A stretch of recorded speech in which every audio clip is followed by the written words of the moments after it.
Apa yang harus dilakukan ketika segala sesuatu tidak berjalan sesuai dengan keinginan kita? Dalam kehidupan adalah hal yang tidak diinginkan bahwa kita menghadapi situasi yang penuh dengan tekanan, kecemasan, bahkan kemarahan, di mana segala sesuatu tidak berjalan seperti yang kita harapkan atau rancangkan. Jadi, apakah respon yang tepat? Apa yang seharusnya kita lakukan di saat-saat yang seperti ini? Alkitab memberikan satu panduan untuk situasi-situasi seperti ini. Dalam Roma 8 ayat 28 ia mengatakan, kita tahu sekarang bahwa Allah turut bekerja dalam segala sesuatu untuk mendatangkan kebaikan kepada mereka yang mengasihi Dia, yaitu bagi mereka yang terpanggil sesuai dengan rencana Tuhan. Ini bukan hanya sekadar satu penghiburan, ini adalah satu jaminan pribadi dari Tuhan sendiri. Ini berarti bahwa dalam keadaan yang sangat baik ataupun keadaan yang buruk, semuanya adalah untuk kebaikan kita. Tuhan berjanji bahwa Dia sedang bekerja untuk kebaikan kita, memberikan kita yang terbaik. Dan ini membawa kita kepada hanya dua pertanyaan penting yang harus kita tanyakan kepada diri kita sendiri. Apakah itu? Apakah saya mencintai Tuhan kita? Dalam Matius 6 ayat 33 dikatakan di sini, tetapi carilah dahulu kerajaan Allah dan kebenarannya, dan semua ini akan ditambahkan kepada kamu. Ayat ini mengajak kita semua untuk mempertimbangkan apakah priority kita. Apakah Tuhan keinginan pertama kita? Apakah kita membuat Dia satu priority utama kita? Apakah kita benar-benar mencintai Dia dengan segenap hati, pikiran, dan jiwa kita? Ketika kita menempatkan Tuhan di pusat kehidupan kita, Ia selari dengan kehendak ilahinya dan kita berserah sepenuhnya kepada Dia.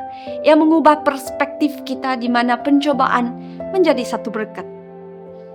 Pertanyaan berikutnya, apakah saya memilih untuk percaya pada Alkitab dan janji Tuhan? Keyakinan bukan hanya pengakuan atau kewujudan Tuhan, tetapi kepercayaan yang mendalam dan berpegang teguh pada sifatnya dan janji-janjinya. Ibrani 11 ayat 6 menekankan, tetapi tanpa iman tidak mungkin orang berkenan kepada Allah. Sebab barang sesiapa berpaling kepada Allah, ia harus percaya bahwa Allah ada dan bahwa Allah memberi upah kepada orang yang sungguh-sungguh mencari Dia. Percaya kepada Tuhan berarti mengandalkan kebijaksanaannya meskipun bertentang dengan pemahaman kita. Ini berarti percaya bahwa Dia memberi upah kepada mereka yang sungguh-sungguh konsisten untuk mencari kehadiran dan tujuannya dalam hidup mereka, terutama ketika menghadapi kesulitan.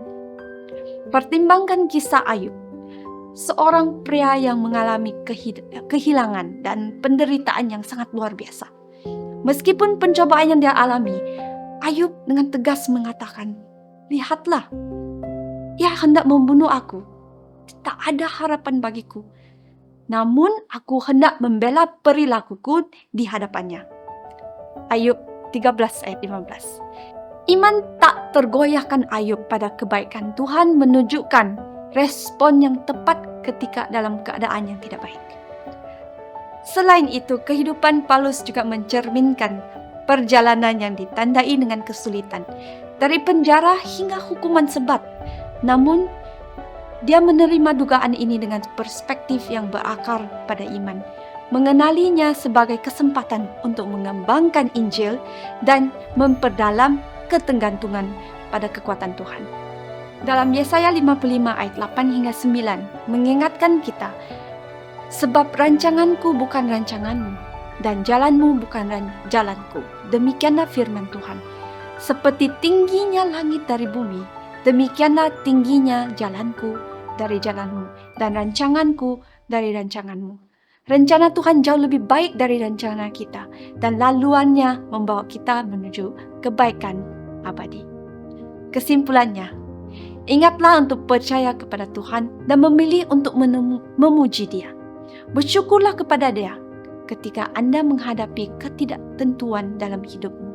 Berpeganglah pada janji yang ditemukan dalam Yeremia 29 ayat 11. Dikatakan di sini, sebab aku ini mengetahui rancangan-rancangan apa yang aku ada padaku mengenai kamu. Demikianlah firman Tuhan, yaitu rancangan damai sejahtera dan bukan rancangan kecelakaan, untuk memberikan kepadamu masa depan yang penuh harapan. Jika hati Anda tergerak untuk mencari hubungan yang lebih baik dan lebih dalam dengan Tuhan, untuk mempercayainya lebih dalam, ataupun jika Anda memerlukan sokongan dalam perjalanan iman Anda, sila hubungi kami melalui WhatsApp atau email yang tertera di sini dan di deskripsi yang di bawah. Ingat, melalui kasih dan kepercayaan kepada Tuhan kita, Anda membuka pintu untuk mengalami kedamaian dan kegembiraan sejati yang hanya Dia yang bisa memberikan. Tuhan memberkati.